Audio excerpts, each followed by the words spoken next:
This is SSN. Story Studio Network.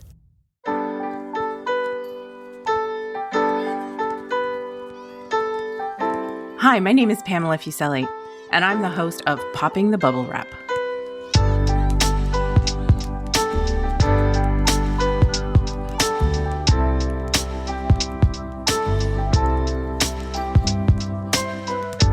Are you the person in your family who worries about the safety of others, about buying safety products and using them? Are you yelling, "Yes, that's me"? This is the podcast for you. Raising a child or children can be a hair-raising undertaking, and keeping them safe is a priority. Parachute's Popping the Bubble Wrap podcast explores what you really need to think about as a parent or caregiver, and provides easy tips on prevention strategies. No bubble wrap here, though. Well, in my day, ever get a piece of advice that starts out like that?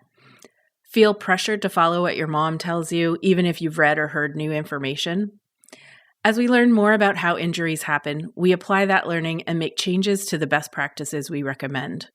We can pinpoint what's effective to prevent injuries at home, at play, and on the move. Times have changed from old wives' tales on safety and risk. Which are true, which are terrible? Let's find out. Welcome, Wyatt, Ashley, and Heather. Thanks so much for being part of Parachute's Popping the Bubble Wrap podcast. Yeah, thanks for having us. Excited to be here. Great. So to start out, tell me a bit about who you listen to for advice. Who do you go to? Heather, maybe we'll start with you. I know that mommy groups get a bad rap on Facebook, parenting groups get a bad rap on Facebook, but I have found that particularly if you're looking for a niche subset, that you can find and connect with some really amazing people that are experiencing really particular situations that you're experiencing as well with your kids that maybe aren't as applicable to the whole parenting population. So I really do love online communities for that. Right. And you have two girls, right? 13 and 9. It's interesting to see my needs as a parent change with every stage of their development, particularly around safety.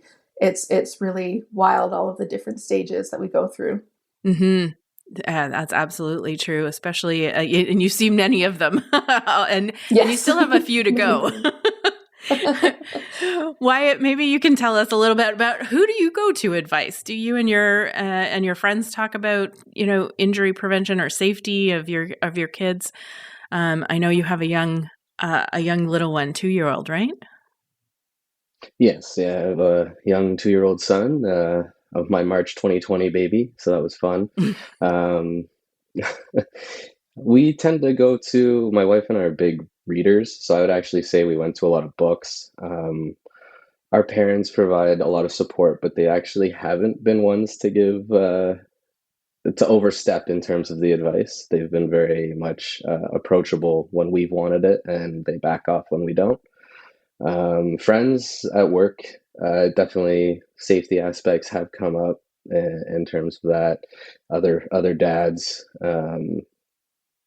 So that's, yeah. There's not. Mm-hmm. I'd say our big role is definitely books tend to be our go-to.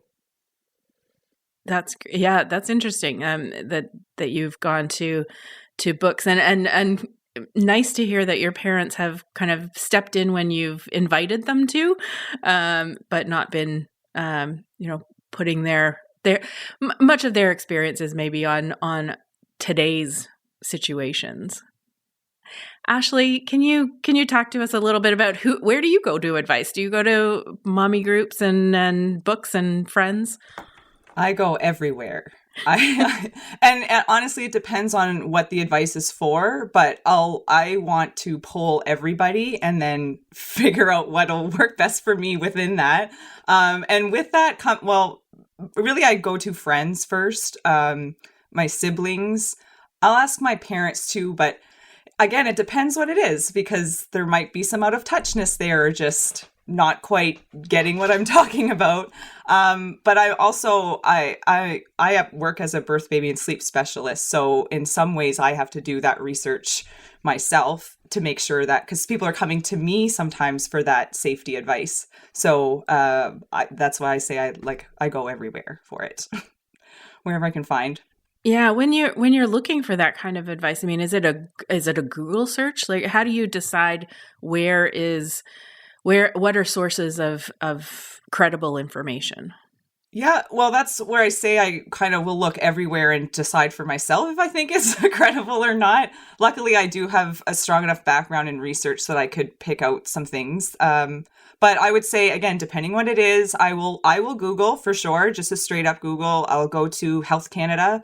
A lot of times I'll go like Heather, some mom groups, because even if they don't necessarily know somebody or a link or something. So it's just kind of casting a wide net. So definitely Google is part of that.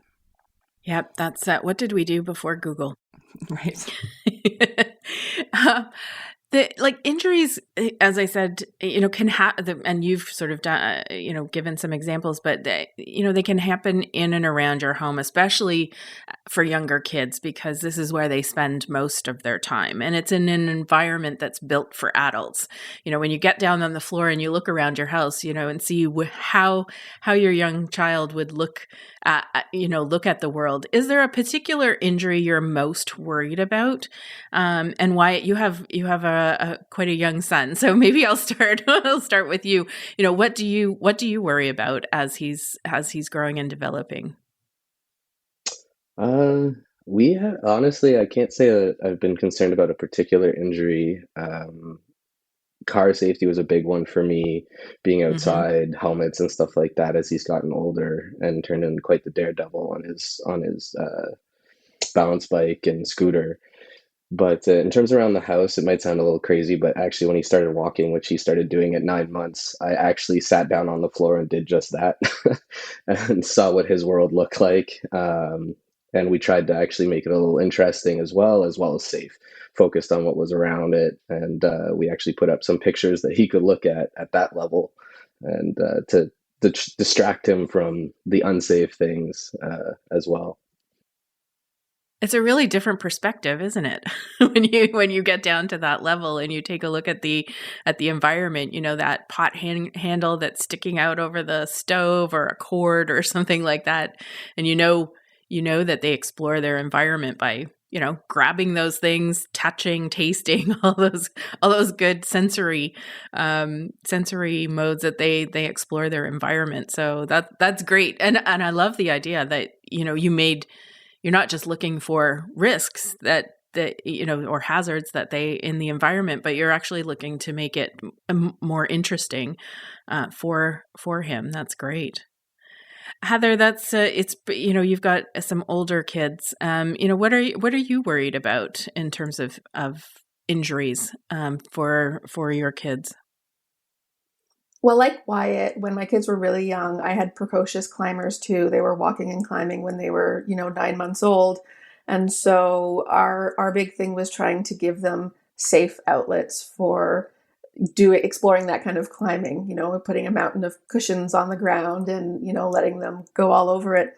But now it's funny because when your kids are little, you can look at you can get down on their eye level and think, okay, what are they going to get into?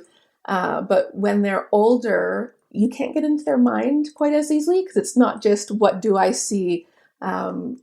Just the other day, for example, my 9-year-old was feeling chilly, and so her brilliant idea was to put her t-shirt that she was wearing into the microwave to warm it up so that she would be warmer. And that didn't go very well. Luckily, we know our smoke alarms are working. And fantastic. We know that good. only They're food working goes in well. the microwave. But she sees me put a heat pack in the microwave, for example. So why wouldn't I put my shirt in the microwave? So yeah, it's at this age, it's a lot about helping them to be safe on their own, helping them to have critical thinking and reasoning skills, and for them to know at this age. You're pointing out the dangers. When they're young, you're trying to steer them away from them. But this is like, no, be aware of that danger and be aware of that danger and don't do this. And, really getting them prepared to be able to help themselves. That's really challenging. Not even knowing what how they might think. That's a quite creative way to get warm. Putting your t-shirt in the microwave, but not something I would ever have initially thought about. So yeah, like Right? having to anticipate things that you don't even know what you need to know when they get a bit You think older. in 13 years you've seen a lot of what you need to see when it comes to parenting, and I am always surprised. Every single day I am still surprised. They keep you on your toes. Mm-hmm. I'm curious. I mean, I know, Wyatt, you said that your family was, only invited. Would they give you advice? But do you have any memories of, what was the best or worst advice you think that they maybe passed down? And maybe it was maybe it was a friend or something you read in a book. But do you have a nugget that you can share with us about, some of the best or worst advice you've ever received?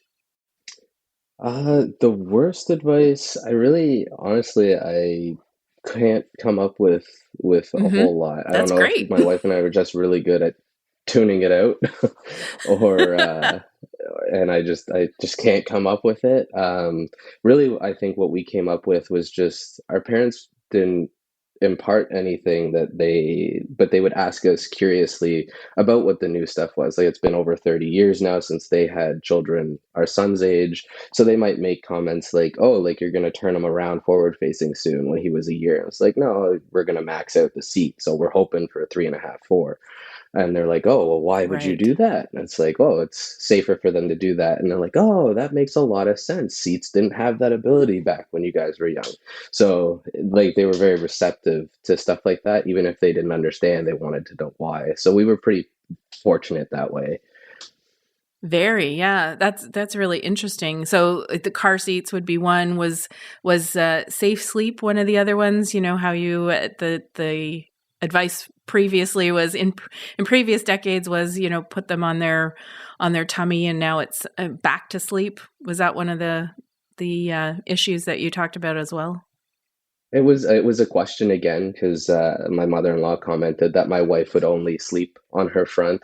So she's like, "Oh, well, what's that?" And we're like, "Oh, like, this is the recommended safe way now to have them sleep."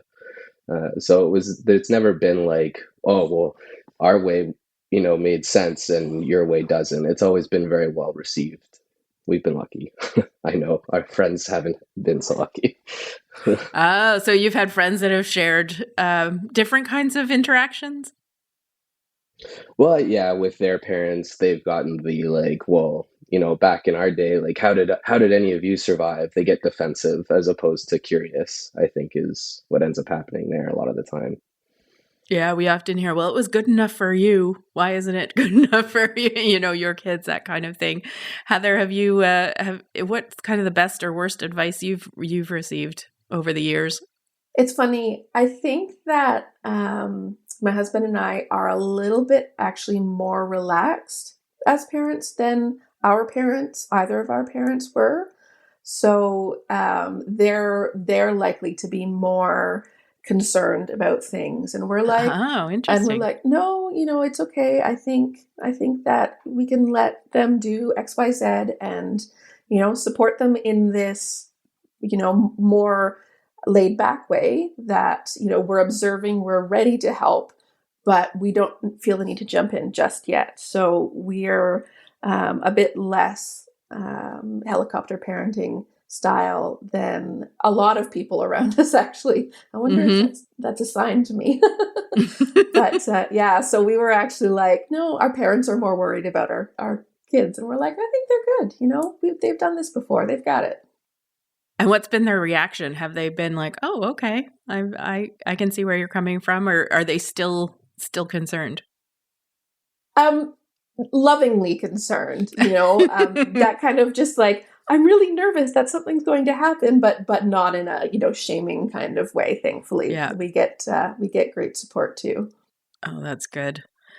Ashley, what's been your experience about good advice, bad advice that you've gotten? I have to say I'm probably pretty similar to Heather and Wyatt, where my parents don't really offer so much for advice unless we're asking for it in this regard. And They certainly know that like Wyatt was saying, things have changed and things are different now. So they were kind of more in learning mode than telling us what to do or trying to give us that advice. So very thankful for that. I've also, like, since starting having children, started learning myself and became a birth, baby, and sleep specialist. So they know that I know kind of what I'm doing. Right. But in the work that I do hear almost on a daily basis the bad advice. There's great advice out there too, and that gets shared, and that's lovely. But the bad advice that I still can't believe around safe sleep, around car seats that are still going around that are still incredibly false.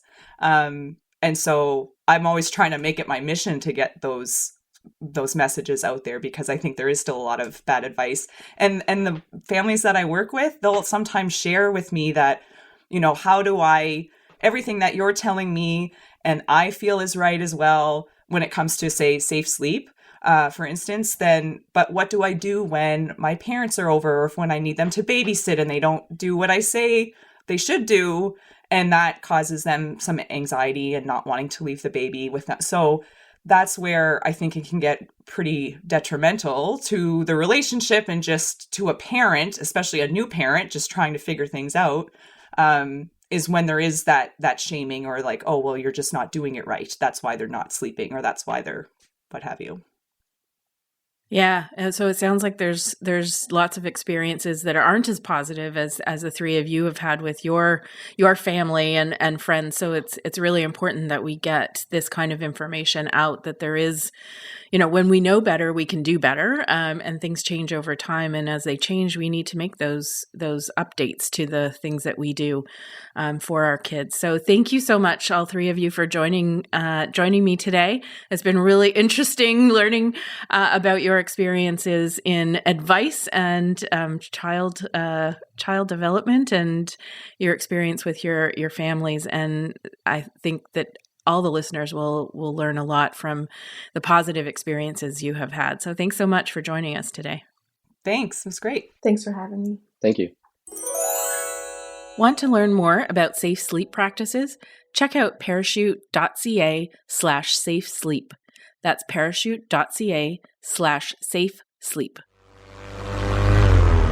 It's time to open your parachute. Sandra Newton is manager of Child Safety Link in Halifax, that is committed to reducing the rate and severity of unintentional injuries to children and youth in the Maritimes and in the Atlantic where appropriate. Welcome, Sandra, and thanks for joining me on Popping the Bubble Wrap podcast. Oh, thanks, Pam, for having me. You've worked in the area of children's injury prevention for many years. What did you hear during our parent discussion that grabbed your attention? I wasn't really surprised by what I heard or surprised by the discussion. And I was really happy to hear some comments. I think it might have been Wyatt who mentioned that they would get down on the floor and see the environment from their child's perspective. And it's really amazing how this different point of view can help you as a caregiver, so you can make changes to your environment to make it safer. And this is such a great tip. So there wasn't anything surprising, but I was really happy to hear that tip. Yeah, I was interested to hear that he did that as well, because that's a tip we often give to parents is get down on the floor, take a look at the environment and see what your kids see and what they might be interested in, what might attract their attention, like that pot handle that's hanging off over the edge of a stove or things like that. Yeah, you just get so excited. You see all these things you want to grab, and you don't really realize until you're down on the floor that it's so enticing to a child. So I was really, really happy to see that tip. Yeah, and when you think about how the environment is really built for adults, it's not necessarily, unless you're in a space that's built specifically for kids. The kids are living and playing in these environments that have all kinds of things that could injure them, but don't necessarily have to. What are some of the tips that you share with parents about how and where to find credible information that they might need to keep their kids safe? Yeah, I mean, I'd like to comment on Heather's comment. I think it was Heather who talked about her child putting the shirt in the microwave, and it Mm. actually really sort of reminded me of a few things, including, the tips that we often give parents and caregivers around keeping their kids safe. So I think it's really important to recognize that, kids are really smart, but they may not understand sort of the implications of some of their actions. And I thought that microwave example was a really good one. So, and as you know, as they get older, they want to be independent. And so you want to give them tasks to do and have that independence. But as caregivers, I think the big tip, I guess, for us is that we want to try our best to minimize those dangers that may cause those significant injuries and also model positive behaviors so to let our children grow and learn from their environment and to learn from us. So I think that is one of those big things that we often often discuss with parents is about, modeling good behavior as the child gets older. So that's one example. I think parents may not realize how much their children do watch what they do and try to, be a grown up, Yeah. if you will, and that parents really need to kind of do as they say as well as do as they do, that this is the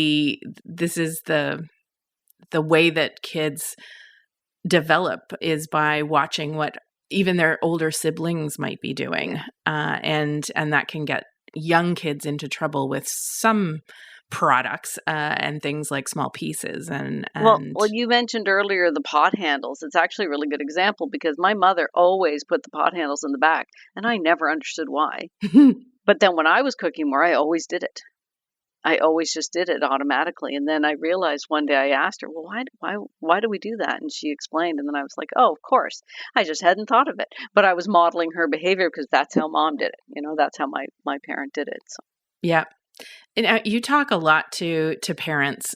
What do you find that they are, getting good advice or bad advice from their parents or their older relatives that, have some good information to share, but also maybe sharing some information that's out of date? Yeah, I mean, we have heard definitely over the years that some families have a lot of stress because if they live in a larger family or a family with maybe extended family living in the household, that there's a lot of different beliefs and approaches to safety. And so that does cause stress. As you know, obviously we've learned a lot over the years and advice changes and what could have been, very reasonable a couple of years ago is not anymore. And so, I can't think of any specific examples per se, but one that comes to mind is about in the past the old way of doing things was if your child swallowed a poison that you would make them throw up, and that was just what you did. That's automatic. And I still do hear that it's like, oh, we'll just make them throw up and they'll be fine. And we know that's actually not the case anymore. And I actually have a funny story if I can share that. Sure. Years, and obviously when my husband was a child, he actually swallowed something that was poisonous, and his mother quickly thought, well, I better make him throw up. So she made him a mixture of mustard and orange juice, which he drank down, and he loved it, and he wanted more to drink. And so obviously he was okay, and it all turned out fine in the end, but clearly that was not going to work. If that happened today, obviously we'd want to give strong advice to call the poison center because making him throw up could have caused very, more significant injuries as well. So I think that is an old wives' tale that Child Safety Link does hear about. Mustard and orange juice. Yeah, that is an acidic concoction that I would not have thought to put together, but I guess it must have done the trick. Well, he liked it. He wanted more. Well, I guess that backfired a little bit, didn't it? It did backfire. And I think, you hear about people not wanting to maybe put baby gates up because they think, oh, they'll be fine. But, we do stress the importance of using baby gates obviously at the top and the bottom of the stairs. And so we do a lot of discussion around those fall prevention. And as you know, fall prevention is it's the number one reason kids are hospitalized because of an injury.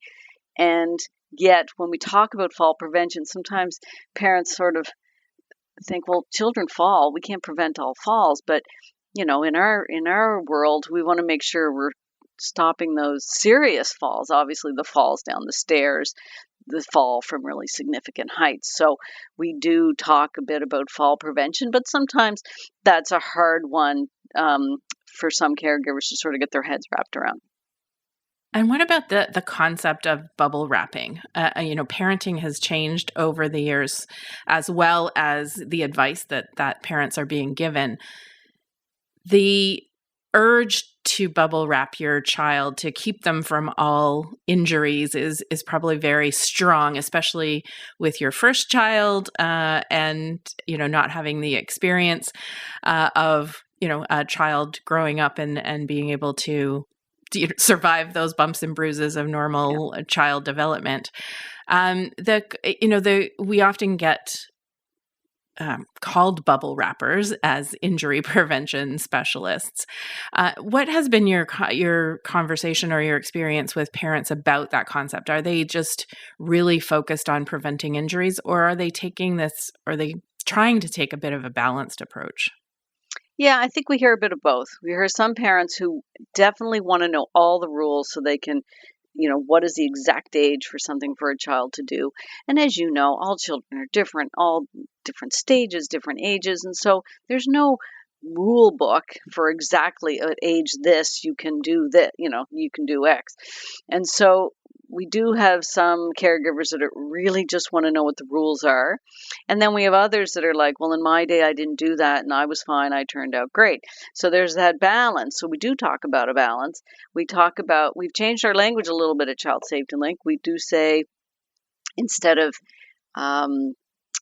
keeping children safe as possible, we say as safe as necessary, because we recognize, we have the conversation about the need for children to learn and to grow and to get confidence and experience their surroundings. And so we do talk about not preventing all falls. Of course, children need to fall. Falling is a normal part of life. So we definitely want children to fall and learn and grow, but we don't want them to fall down the stairs and fall off a big height, as I said.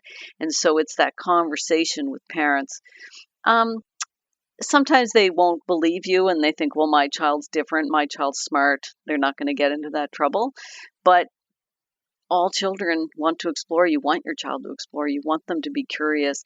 And so we really talk about, the risk versus hazard piece. Like, there's some things that it doesn't matter how smart your child is. If you were in a car crash and they're not in a car seat, that's a significant problem.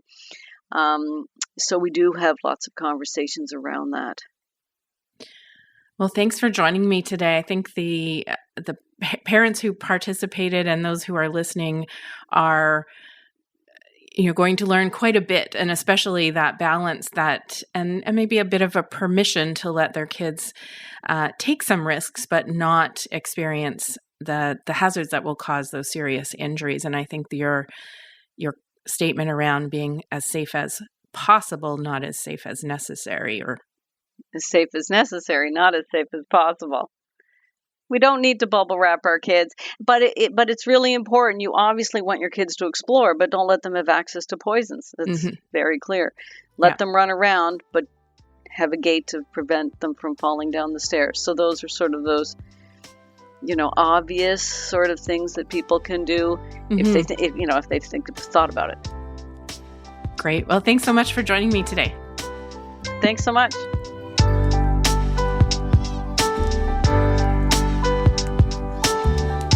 Thank you so much for listening to this episode. Popping the Bubble Wrap is a podcast of Parachute, Canada's national injury prevention charity, whose mission is for Canadians to live long lives to the fullest by preventing serious and fatal injuries. We release episodes every 2 weeks. Next episode, I'll be talking about the worst advice your parents gave you. Help us reach parents and caregivers by sharing this link with your friends and family and giving us a 5-star review wherever you listen to your podcasts. For more information, visit us at parachute.ca. Have a question? Write to us at poppingthebubblewrap@parachute.ca. You can also leave a message at 647-776-5123. That's 647-776-5123. Popping the Bubble Wrap is produced for Parachute by Story Studio Network and Eye Contact Productions.